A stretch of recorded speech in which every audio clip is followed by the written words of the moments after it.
हाँ बाथरूमों का gate open करता है संजय भैया। किधर से लाइट ज़्यादा हो रहा है? ये इधर, ये ठीक है। आप इसमें इधर बैठ जाता हूँ मैं। नहीं उधर देख।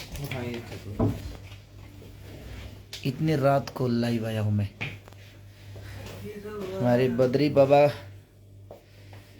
एकदम, कोई बात नहीं। आप सबसे बात करने का और मिलने का कोई वक्त नहीं होता है। भगवान का दर्शन करने का कोई वक्त नहीं होता है।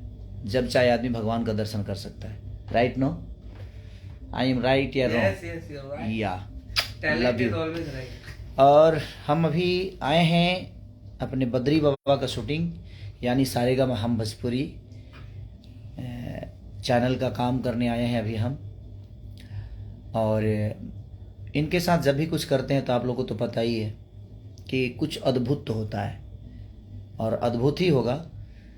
और एक गाना मेरा आज रिलीज हुआ है, केहू के दिल टूटल होई तबे डोली उठल होई। मेरे दिल के करीब वो गाना है। वो किस चैनल से जुड़ा है नहीं जुड़ा है इस पे फोकस आप सब मत करिए। मैं जानता हूँ आप सब नाराज़ हैं, लेकिन अगर वो गाना आप नहीं सुनिएगा तो आपके भाई का बेइज्जती हो जाएगा, आपके बेटा का बेइज्जती होगा, आप लोग जिसको प्यार करते हैं उसकी बेइज्जती होगी।